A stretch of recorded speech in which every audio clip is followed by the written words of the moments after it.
I died on my 25th birthday, choking on the exhaust fumes of my own car as it plunged off the Indiana Dunes cliffside. The Lake Michigan waves below crashing like they were applauding my family's final betrayal. The last thing I saw was my brother Jake's smug grin in the rearview mirror of my mind, his hands shoving me toward that edge during our reconciliation drive, whispering how I'd always been the disposable one. But death isn't the end when you've got nothing left to lose. Waking up gasping in my old bedroom, the calendar flipping back to my 21st birthday party that never happened, I realized the universe had handed me a loaded gun for extra years to rewrite the script and bury them all. It started innocently enough. Or at least that's what I told myself as I blinked into the dim light of my childhood room in our sprawling Evanston suburb home. The kind of McMansion that screamed old money but hid rot underneath. The air smelled like Mom's chamomile tea and Dad's cigar smoke. A scent that used to comfort me, but now clawed at my throat like barbed wire. I was 21 again, my body leaner, unscarred by the years of resentment that had piled on like winter weight. My hands, God, my hands trembled as I touched my face in the vanity mirror, the same one where I'd spent hours perfecting a smile no one ever noticed. The hook of it all hit me like a freight train. The family calendar on the wall, marked with Jake's upcoming fraternity bash in red Sharpie, while my birthday, a quiet Thursday in October, was scribbled over with dentist appointment. Forgotten. Again. But this time, I knew why. I knew everything. In my first life, that oversight wasn't oversight, it was erasure. Jake had always been the golden boy. The one Dad poured his law firm legacy into. The one Mom fawned over with custom cakes and trust funds. Me? Kylie the wallflower. The sensitive artist who sketched in corners while they toasted his Ivy League acceptance. That 21st birthday, I'd begged for a small dinner. Just us. No frills. Instead, they threw him a rager at the country club. 200 guests. Open bar. Fireworks over the 9th hole. I showed up in a thrift store dress, cake box in hand, only to find the doorman turning me away because family only after 8 p.m. Jake laughed it off later. Keel. You know how it is. You're low-key, this is high-key. But it wasn't just neglect. No. The betrayal ran deeper. A secret festering like untreated gangrene. In my first life, I'd uncovered it piece by piece after college, when I clawed my way into a junior copywriter gig at a Chicago ad agency. Dad's firm wasn't just prestigious, it was a front for laundering money from Jake's shady frat connections, coke deals masked as client entertainment, bribes funneled through fake charity events. And me, I'd been the patsy. That birthday drive with Jake wasn't reconciliation, it was elimination. He'd found my anonymous tip to the feds. The one I'd sent after stumbling on embezzled funds meant for my dowry that vanished into his offshore account. You're ruining everything, sis, he'd hissed as he yanked the wheel. The crash was ruled an accident, drunk driving, they said. Because who'd believe the perfect son pushed his sister off a cliff? Now. Reborn. I had the gift of hindsight, a Rolodex of sins in my skull. My heart hammered as I slipped downstairs, the house humming with pre-party prep. Mom was in the kitchen, barking orders at the caterer, her Botox smooth face twisted in perpetual mild annoyance. Kylie, honey, can you grab more ice from the garage? Jake's friends are animals. Dad lounged in his leather recliner, scrolling Bloomberg on his iPad, oblivious to the storm cloud that was me. Jake, oh, sweet. Scheming Jake was on the couch, FaceTiming his girlfriend, bragging about the DJ he'd booked, a SoundCloud rapper with ties to every dealer in Wrigleyville. I paused in the doorway, forcing a smile that felt like grinding glass. Hey, Guys. what's the occasion? Mom blinked, as if I'd materialized from thin air. Jake's 21st. Silly. You know that. Jake glanced up, his blue eyes, mirror of Dad's, flicking over me like I was furniture. Yeah. Keel. You coming? Or you got one of your art shows? The dig landed, referencing my hobby sketches that Dad dismissed as not real work. In my first life, ide vuelta, mumbled an excuse, and spent the night alone with a bottle of cheap Merlot. This time, I laughed, a sharp, unfamiliar sound that made Mom's fork pause midair. Oh. I'm coming. Wouldn't miss it for the world. Their stares followed me as I grabbed the ice. But I didn't care. The first move in revenge isn't a swing, it's a feint. And mine started with crashing the party they never invited me to. The country club glittered like a bad Vegas remake. String lights draped over manicured lawns. Bass thumping from speakers that cost more than my first car. I arrived fashionably late, slipping past the valet in a black sheath dress I'd borrowed from Mom's closet, silk. Unforgiving, the kind that turned heads and twisted knives. Heads turned. All right. Jake's frat bros leered, mistaking me for fresh meat. Sorority girls whispered about the weird sister. I didn't correct them. Instead, I beelined for the bar, ordering a double neat, bourbon, no ice. The burn a reminder that I wasn't here to sip. Dad clapped Jake on the back as he cut into a 5-tiered cake emblazoned with future CEO, the crowd erupting in cheers. I watched from the shadows, nursing my drink, cataloging the faces. Uncle Ray, the accountant who cooked the books, Aunt Linda, who funneled-laundered cash through her boutique, even Mom, whose charity galas were shakedowns in pearls. The secret I'd buried in my first life, the one that got me killed, wasn't just Jake's, it was the family's rotten core. A dynasty built on my erasure. Spotting Jake holding court by the fire pit. I samtred over. Glass raised. To the king of the castle, I toasted, my voice honeyed venom. He smirked, pulling me into a side hug that reeked of axe and entitlement. Keel. You clean up nice. Didn't think you'd show. His girlfriend, Brit, blonde, basic, blissfully ignorant, giggled. She's cute, like a mini-you. Babe. Mini-me. The words ignited something primal. In my first life, I'd let it slide, retreating to sketch portraits of happier families. Now? I leaned in, whispering just for him, careful, big bro. Castles crumble when the foundation's fake. The night blurred into calculated chaos. I charmed the guests, dropping breadcrumbs of doubt, a casual mention to Uncle Ray about offshore audits getting tighter these days, watching his Adam's apple bob, a flirtatious quip to Brit about Jake's mysterious late-night meetings that made her eyes narrow. By midnight, when the fireworks cracked open the sky, I'd isolated Jake on the 9th hole green, the glow of sparklers painting his face infernal. What's your deal tonight? He slurred. 3 whiskeys deep. You're acting. Off. I smiled, the kind that doesn't reach your eyes. Just realizing how much I've missed out. Like that trust fund Dad set up for me, the one that vanished into your tuition. His face drained of color, the secret cracking open like an egg.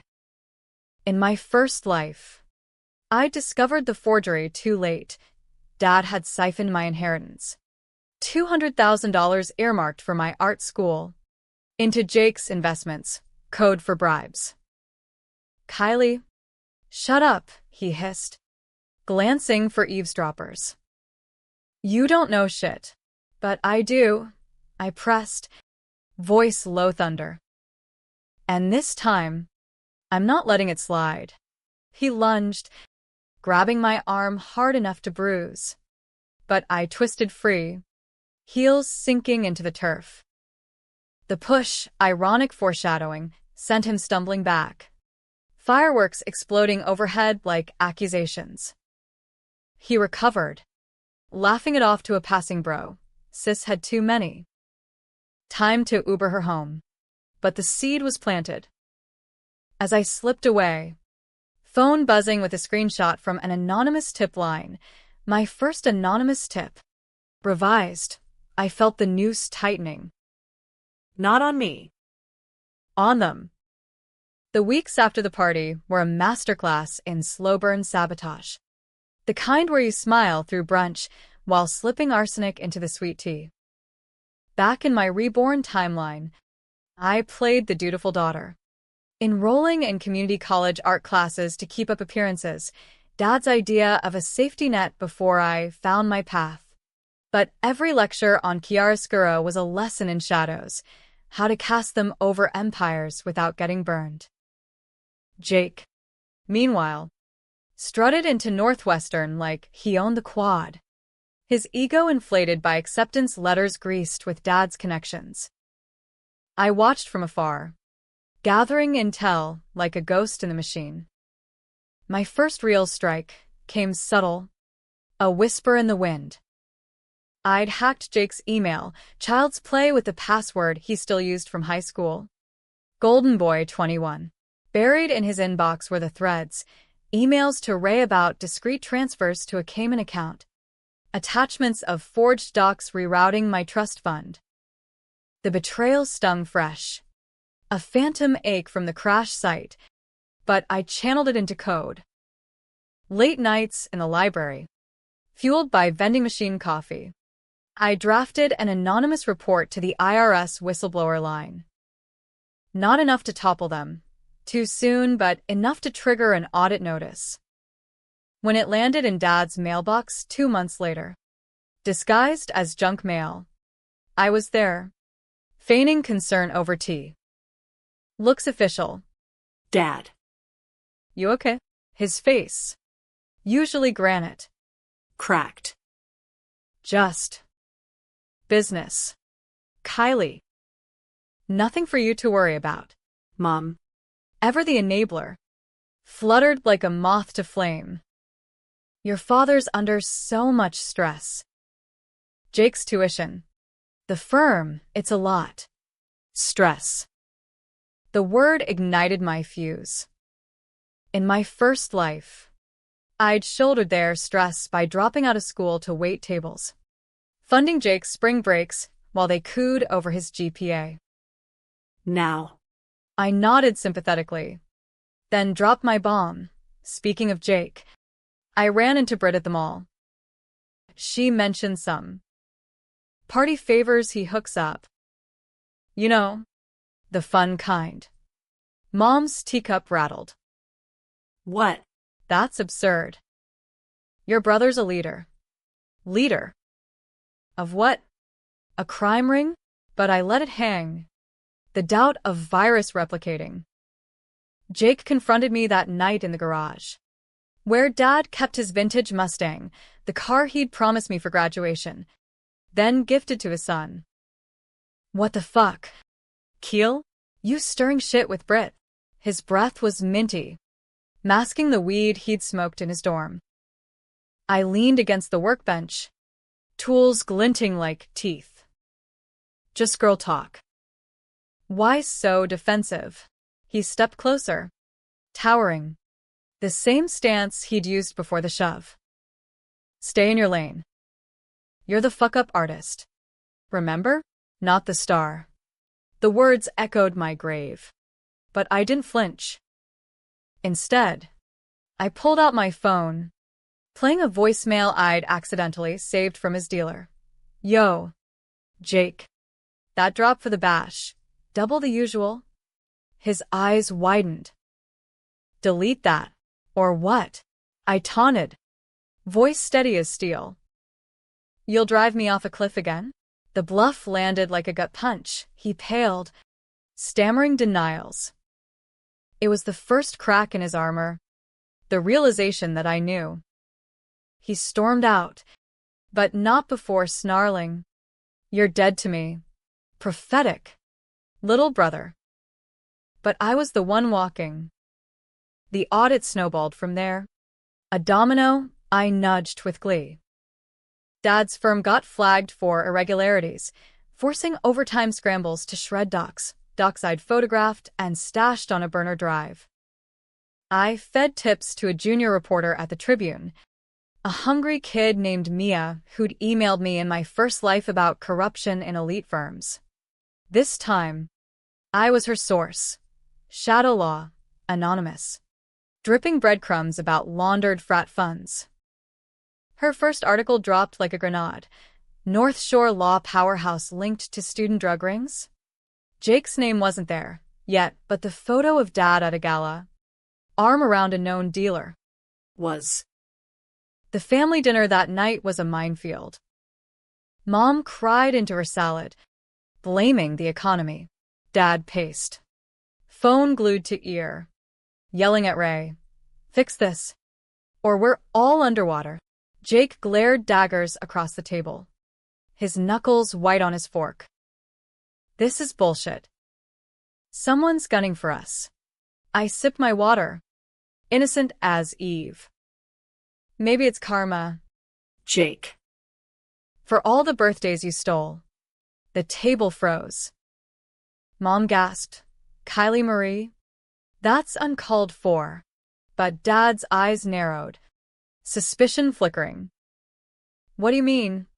"Stole." The floodgates creaked. I laid it out, not the full truth. Not yet, but enough. The vanished trust fund. The overlooked applications to RISD I'd submitted on my own dime. The way they'd funneled my future into his. I was supposed to be the artist. Dad.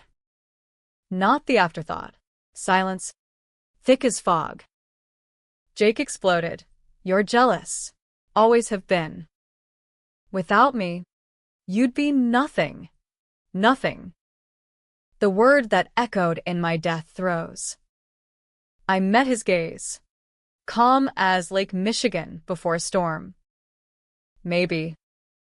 But without you, they'd still have a daughter." That was the turning point, the controversial pivot where Mercy died. Up to then, my revenge was surgical, expose the rot, let the system chew. But Jake's denial, his casual erasure, flipped the switch. I started digging deeper, crossing lines I'd never touched in life. One. A favor from an old high school hacker buddy, paid in cash. No traces, unlocked Jake's Venmo history, payments to escorts. Not just dealers, bribes to profs for grades. And the big one, a hidden folder of videos. Not porn, worse. Jake. Wasted at parties. Ranting about getting rid of the dead weight, including a clip from that fatal drive. Audio only. His voice slurring. "Keel's gotta go." Mun. "She's onto the money." Proof. Ironclad. My hands shook as I downloaded it. The garage light casting long shadows like accusatory fingers. But revenge isn't clean. It's a drug. Addictive and corroding. I wrestled with it nightly, staring at the ceiling fan whirring like accusations. Was I becoming them? Scheming in shadows. Decisions that skirted legality, planting that USB in Jake's dorm? Controversial. Yes. But justice? In America, where the rich skate and the overlooked drown, it's the only kind there is. As winter gripped Chicago, winds howling off the lake like my unresolved screams, I plotted the climax, not a crash, but a collision. The family reunion at the Dunes cabin, irony's cruel joke, where it all ended before. This time, I drive the narrative. Spring thawed the ice, but not the chill in our home. The audit dragged on. A specter sucking the air from rooms. Dad's hair grayer. Mom's wine habit bolder. Jake dropped out mid-semester, officially stress leave, unofficially dodging campus cops sniffing his trail. He crashed back home, sulking in the basement, blasting trap beats that vibrated the floorboards like Morse code for "fuck you." I kept my distance. The model sister, bringing him sandwiches, asking about job hunts with feigned concern. But under the facade, I was a powder keg. Fuseli. The real heat built online. Mia's articles gained traction. Retweets from Me Too activists tying the firm's toxic masculinity to broader corruption. Trolls swarmed Jake's Insta, digging up his cringy posts, yacht pics with captions like, "Hustle hard." Haters. I fanned the flames anonymously. From sock puppet accounts, ask about the sister he accidentally orphaned. Controversy brewed. Petitions for disbarment circling Dad's name. The family fractured. Uncle Ray ghosted. Aunt Linda sold her boutique at a loss. Mom cornered me one afternoon in the sunroom, her eyes red-rimmed. "Kylie, if you know something, Tell me. we're drowning. Drowning." Poetic. I almost confessed, the weight of secrets heavier than grudges, but bit my tongue. I wish I could help. Mom. But some floods you cause yourself. The reunion loomed like a guillotine. Memorial Day at the Indiana Dunes cabin. That lakeside A-frame where Dad proposed to Mom. Where Jake learned to sail. Where I'd sketched my first portfolio under pines. In Life 1, we'd gone post-crash anniversary. A healing trip that unearthed the forgery docs in the attic. This time, I packed light, laptop, USB, a digital recorder disguised as a keychain. And the dress, the black sheath from the party, talisman of transformation. The drive was tense. Dad, white-knuckling the wheel of the SUV. Jake's shotgun. Me in back with Mom's resentful sighs. Billboards blurred by. Lake Michigan. Nature's fury. A harbinger. We arrived at dusk. The cabin creaking like old bones. Lake Michigan lapping greedy at the shore. Dinner was forced normalcy, grilled steaks, corn on the cob, wine flowing red as accusations. Jake avoided my eyes, but I caught him scrolling news on his phone. Face ashen. "They're coming for us." Dad. That reporter bitch. Language. Mom snapped, but her voice cracked. Dad cleared his throat. The patriarch pose fraying. "We'll weather it." Always do. Weather it. Like they weathered me, pushed aside, forgotten. As plates cleared, I excused myself to the attic. The sloped room dusty with relics, Jake's Little League trophies, Mom's wedding veil, my sketchbooks yellowed and moth-eaten.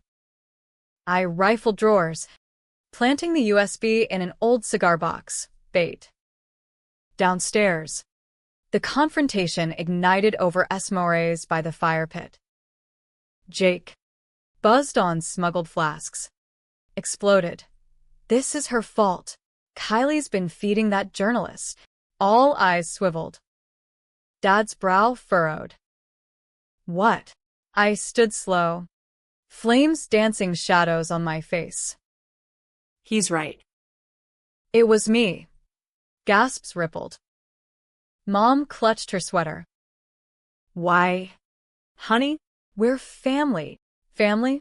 The word tasted like bile.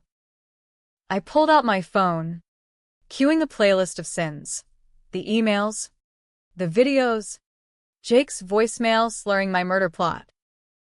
This family stole my future, my money, my birthday, my life. And when I found out, Jake killed me for it. The audio played. His voice tinny and damning. "Keel's gotta go. Silence. Then chaos. Mom wailed. Dad lunged for the phone. Fabricated. Lies. But Jake bolted, face crumpling. It was an accident. You were gonna ruin us. The chase spilled onto the bluff path. Pines whispering conspiratorially. The lake a black void below. I followed. Not running, stalking. The predator reborn. Accident? Like forgetting my birthday every year while you got the world. He spun. Tears streaking. The golden boy broken. I hated you for it. For being the good one. The one Dad wished I was. The confession hung. Raw and revelatory. Not just greed. Envy. Twisted sibling rivalry festering into fratricide. We teetered on the edge. Wind whipping. Waves roaring judgment. He lunged, not to push, but to grab. Desperate for absolution. Forgive me. Keel. Please. My hand in his. Cold and clammy. The twist hit then. A gut wrench. In this moment, I saw him, not monster, but mirror. The neglected boy who'd overheard Dad's sighs over my potential, compensating with schemes. Pity surged, controversial as mercy in a revenge tale. I could end it, one shove, poetic justice. Or. Sirens wailed distant, my final tip to the feds. Coordinates pinned. It's over. Jake. I pulled him back. Not to safety, but to reckoning. But you're facing it. With me. He collapsed, sobbing. As floodlights pierced the dark, agents swarming like avenging angels. Dad and Mom watched from the cabin, faces ashen masks of ruin. The aftermath was a whirlwind. Indictments. Headlines. Scion's son confesses to manslaughter in family feud. Jake plea bargained. 5 years in minimum security. Therapy mandatory. Dad disbarred.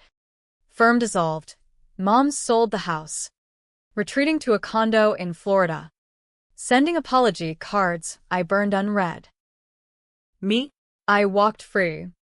The hero whistleblower, scholarships pouring in for RSD. My first solo exhibit sold out. Portraits of fractured families that critics called raw, unflinching. But victory's aftertaste is bittersweet. On my 25th birthday, real this time, I stood on that same rooftop in Chicago. Rain sheeting. The city a glittering apology. No photo in hand. No cracked phone, just me. Whole. Jake wrote from prison. You saved me from myself. Sorry doesn't cut it, but thanks. I didn't reply. Forgiveness? Maybe someday. For now. Rebirth was enough, striking back, not to destroy, but to claim what was mine. The parties, the birthdays, the life. And in the downpour, I laughed. Free.